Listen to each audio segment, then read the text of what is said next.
Salut tout le monde et bienvenue dans cette nouvelle vidéo sur le bilan de la Nintendo Switch. C'est vrai qu'elle ça va faire un an, donc on est le 3 mars 2018.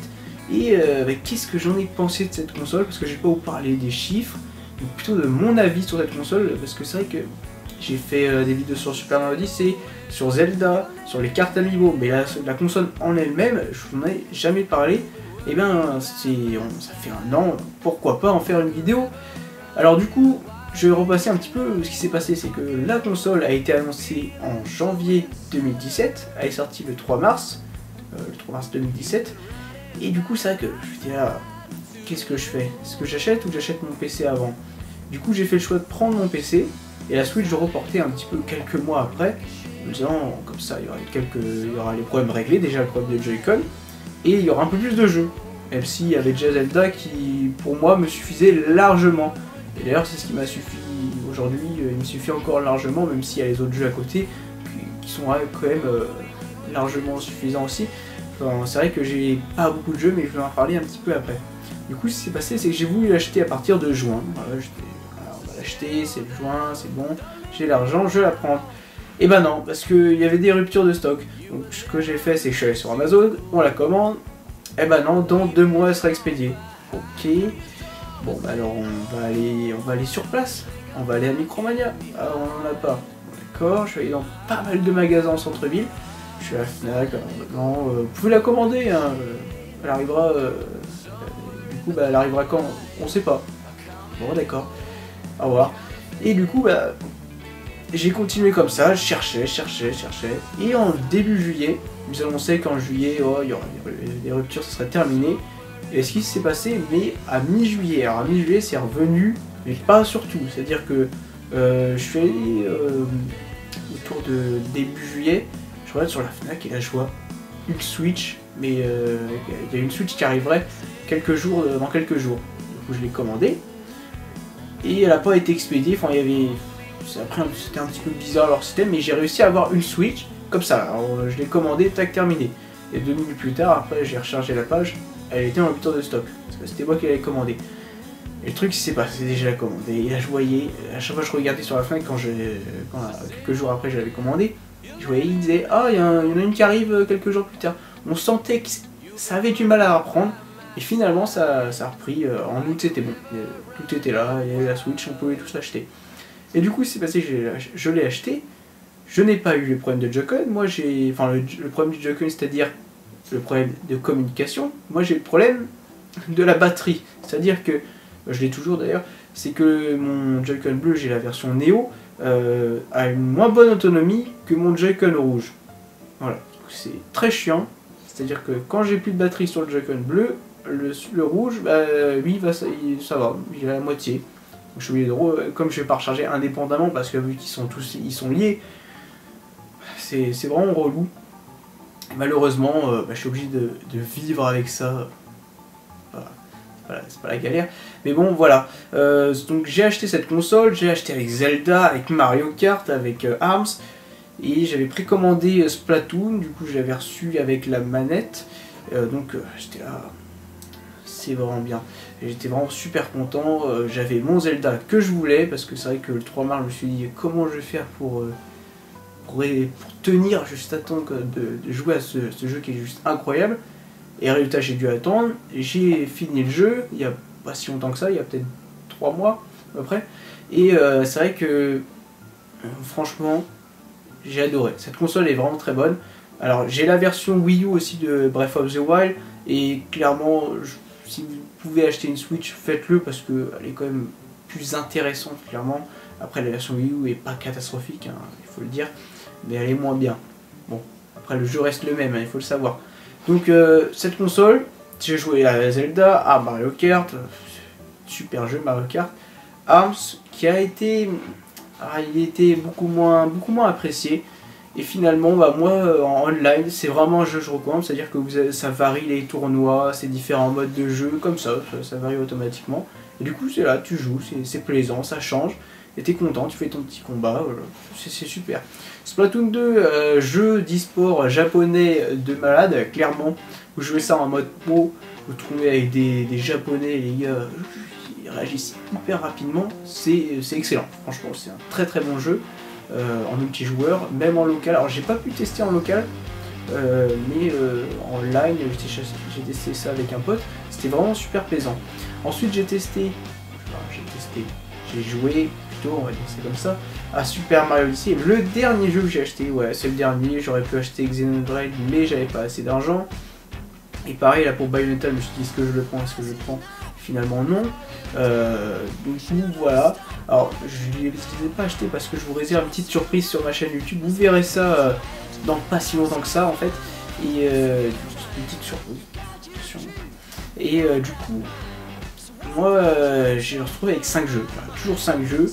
Quand je vais continuer à acheter des jeux sur cette console, je ne sais pas. Parce que c'est vrai que je me dis, soit je prends un Bayonetta, soit j'attends le Kirby qui me tente vraiment. Ensuite, il y a quoi d'autre? Il y avait le Xenoblade Chronicle 2 qui vraiment là, il faut que je le prenne, il faut vraiment que je le prenne. Et il y avait quoi d'autre? Mario et Lapin Crétin, il me tente bien aussi, c'est vrai que c'est quand même un jeu sympa. Il y a Yoshi aussi.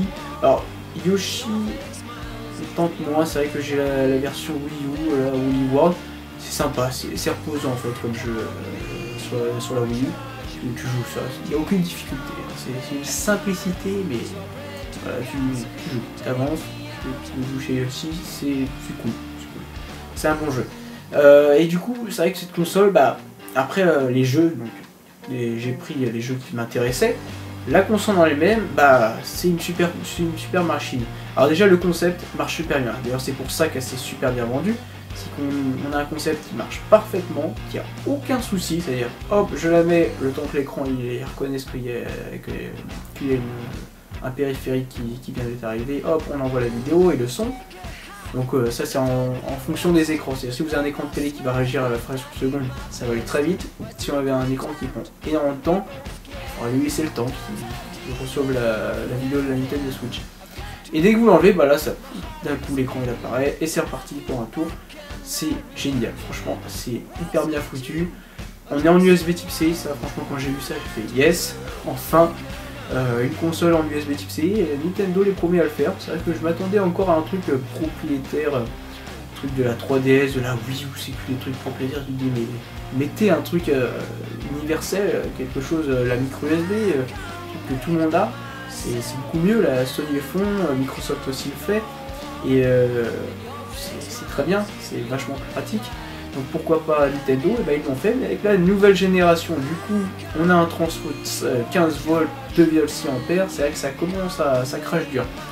Du coup, bah, au niveau de la console en mode portable, bah, c'est excellent, c'est-à-dire qu'elle chauffe pas, c'est vrai que c'est la console que je rêvais juste après la sortie de la 3DS en 2012, en vrai je m'imaginais ça, une console de sticks, un grand écran, et c'est parti. Écran HD hein, surtout, hein, c'est important de le souligner. Et c'est vrai que bah, mon rêve c'est réalisé avec la Nintendo Switch, c'est-à-dire que je peux jouer à mon Zelda en 3D avec des graphismes de ouf, entre guillemets, hein. Techniquement c'est sûr, je vais pas revenir sur ça, mais c'est quand même super bien en mode portable, c'est un truc de ouf.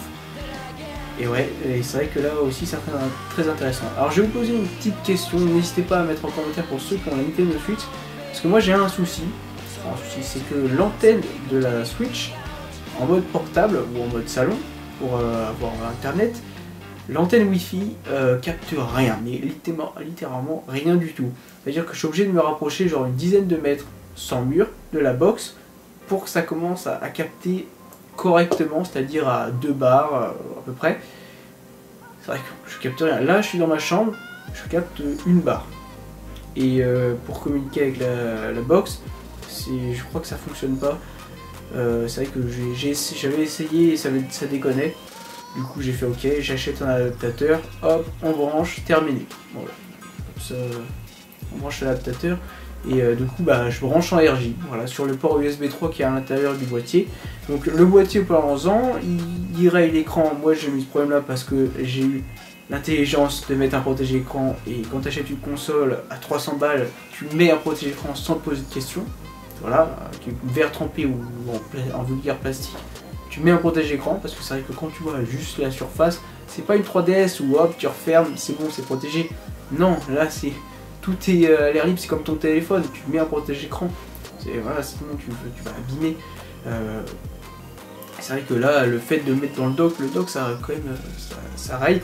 Bon, moi je peux pas le voir parce qu'avec le protège-écran, bah, ça fait rien en fait, comme c'est du verre. Et sachant que sans le verre, c'est juste du plastique. Il n'y a pas de Gorilla Glass comme sur un smartphone. Là, c'est du plastique. Il n'y a aucune protection, donc c'est un peu dommage. Mais bon, voilà. Les Joy-Con, parlons-en, c'est des Wiimote parfaites. Voilà, c'est-à-dire que ça marche comme on veut. Et ça marche très bien, c'est précis. Et on a tous les boutons qu'on veut, surtout parce qu'on n'est plus obligé de voir un nunchuk qu'on branche, c'est parti. On branche plein de trucs sur la Wiimote, c'est elle qui alimente tout. C'est n'importe quoi, ça. J'ai jamais trop compris leur. Je me suis dit, mais il faudrait qu'ils fassent une vraie manette. Ils ont fait une semi-manette Nintendo avec la Wii. Avec une toute petite, avec des petits sticks, c'était pas terrible, il n'y avait pas beaucoup de jeux compatibles surtout. La Wii U, bah, il y avait le gamepad, qui était quand même assez bien, et la fausse manette, j'ai acheté une fausse manette, c'est pour ça que je dis ça, pour la Wii U, et donc la vraie manette standard, qui était mieux que celle de la Wii, c'est sûr, mais contrairement à une PS4 et une Xbox One, c'est tout pourri, voilà, c'est tout. Et la Wii, et la Switch, et bah elle a un pad, enfin une manette qui est vraiment excellente. Alors, je pourrais pas dire ça c'est mieux que ça, elle est mieux, machin. Non, parce que la manette de Switch est complètement différente des autres, et c'est vrai que je pourrais pas trop la comparer. Donc voilà. Alors pour moi, la Switch, du coup, si vous n'avez pas cette console, bah achetez-la, dès que vous pouvez, prenez-la. Avec quel jeu? Bah je vous dirais, si vous aimez les jeux solo, bah Zelda, ou Xenoblade, voilà, à vous de choisir. Et si vous voulez un jeu multijoueur en course, bah Mario Kart, ou il y a un autre jeu là, le jeu de... mince, ouais, j'ai oublié le nom. Le jeu de vaisseau là, oh, c'est pas grave. Et il y avait aussi Splatoon 2 ou ARMS, voilà. Il y a quand même du choix au niveau des jeux de multijoueurs. Et ensuite, bah, le Mario, si vous voulez un jeu de plateforme. Et sinon, il y a tellement, mais tellement de jeux indépendants et de RPG. C'est un truc de ouf sur cette console. Vous allez sur Nintendo Shop, vous voyez que ça. Voilà. Et des jeux de plateforme, RPG en pixelisé. Il n'y a que ça, en style pixel art plutôt. Il n'y a que ça. Enfin, il n'y a que ça. Il y a énormément de jeux comme ça. Et c'est vrai que je trouve ça un petit peu... Bah, tu sens que derrière, t'as pas une console puissante quand tu vois ça. Sur que des jeux comme ça. Tu dis, ouais, c'est pas très puissant.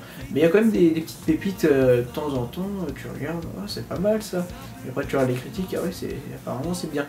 Alors, moi, j'en ai jamais acheté de jeu sur cette console, à part le DLC Zelda, que je recommande. Voilà, j'avais fait une vidéo là-dessus sur le DLC 2, vous pouvez aller la voir sur ma chaîne, elle est disponible. Et c'est vrai que j'avais plutôt apprécié ce DLC qui était un apport. Alors, si vous aimez le jeu, si vous avez adoré le jeu, je vous le recommande.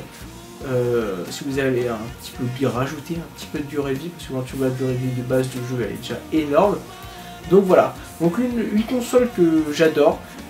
Pour l'instant, le seul reproche que lui ferait, à part la Wi-Fi, c'est son OS qui est dépourvu de fonctionnalités, c'est-à-dire que vous ne pouvez pas regarder Netflix. Moi j'ai pas de compte Netflix, mais vous pouvez pas regarder Amazon Prime Video par exemple, même si je le regarde sur mon PC et sur ma PS4, eh bien c'est comme des fonctions aussi, mais ils pourraient rajouter ça. Alors ils ont rajouté la vidéo, on peut filmer 30 secondes, c'est pas terrible du tout, c'est 30 secondes. Tu fais quoi avec ça? Donc c'est vrai que au début quand j'ai vu ça, je me suis dit bah je vais pouvoir vous faire des vidéos de gameplay. Eh ben non, c'est 30 secondes, tu fais comment? Alors oui, on les colle, on les superpose, voilà. Sauf que t'es là, tu comptes. Parce que je pense que c'est bon, on appuie, hop, c'est enregistrant. C'est bon, hop, on appuie. Ça n'arrête pas. Donc c'est vrai que je trouve ça un petit peu dommage, et il n'y a pas assez de fonctionnalités, même si, après l'avantage, c'est que la console fonctionne super bien. C'est-à-dire que vous lancez le jeu, vous allumez la console, elle s'allume, elle se lance, on appuie sur A pour déverrouiller, on met la cartouche, hop, elle lit tout de suite, on lance le jeu, on sélectionne notre profil, voilà, on a un clic, et terminé, ça se lance super rapidement parce que c'est une cartouche et c'est de la mémoire flash, tac, et c'est parti, on joue. Voilà, et c'est après combien de temps? 30 secondes le temps de lancer le jeu.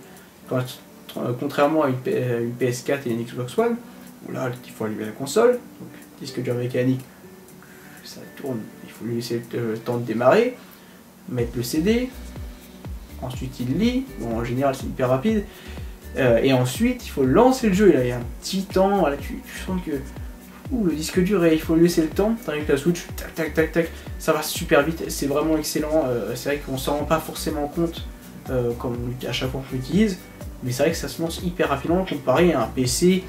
On l'allume, il y a tel programme qui se lance, machin, j'en tel machin, pour bien faire comme d'habitude. Avec la Switch, tac, tout se lance rapidement, hop, parce qu'il y a tout se lance rapidement, parce qu'il n'y a rien à lancer, et surtout ça. C'est pour ça qu'elle fonctionne très bien. Donc j'attends Nintendo par rapport à ça. Le online aussi n'est toujours pas disponible. Je m'attendais qu'il soit disponible, parce que c'est vrai que le fait de payer 20 € et derrière avoir un online stable, bon c'est vrai qu'il était déjà stable je trouve, le peu que j'y ai joué j'ai jamais eu de soucis, donc ouais, je le reproche pas trop. Mais par rapport aux jeux Super NES et SNES, c'est vrai que je me disais, ça pourrait être pas mal quand même, on a des jeux Nintendo à disposition, illimités, on peut jouer quand on veut, on les télécharge, tac tac, comme sur le Game Pass de Microsoft, c'est quand même plutôt pas mal. Moi ça me tente, c'est vrai que les vieux jeux Nintendo, pas que Nintendo, hein, les anciennes consoles Nintendo, c'est vrai que c'est intéressant, je trouve ça quand même un avantage par rapport aux autres consoles. Sur la Wii U, ils proposent, sauf qu'il faut payer indépendamment chaque jeu, donc un abonnement c'est quand même mieux. C'est vrai qu'après on va pas forcément jouer des heures et des heures et des heures à ces jeux là, donc voilà. Donc moi, je vous propose de mettre en commentaire qu'est-ce que vous en pensez de cette console, de l'année qui s'est passée avec cette console là. Donnez-moi votre avis, ça m'intéresse franchement. Et pour ceux qui n'ont pas la console, pourquoi vous ne l'avez pas acheté, est-ce que ça vous intéresse pas tant que ça en fait finalement, vous attendez tel jeu ou que ça se renouvelle machin. Personnellement, là il faudra vraiment attendre fin 2018 pour avoir des grosses annonces, des gros changements sur cette console. Donc voilà. Donc si vous vous dites, ouais, j'attends encore un petit peu, ouais, mais après, vous dites pas, j'attends un changement, là, vous allez devoir attendre quand même un petit peu plus de temps que prévu.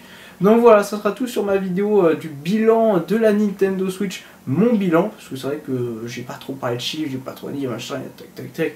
Non, je vais vous parler de mon expérience sur cette console, et ça m'intéresserait de m'expliquer votre expérience sur votre Nintendo Switch à vous. Et donc c'est quand même plutôt intéressant cette année sur cette console qui était quand même vraiment pas mal. J'attends de voir 2018 franchement par rapport à Nintendo, qu'est-ce qu'ils vont faire. Donc voilà, n'hésitez pas à vous abonner, mettre un like à cette vidéo, le petit commentaire pour m'expliquer tout ce que je vous ai expliqué juste avant. Et je vous dis à la prochaine vidéo, salut!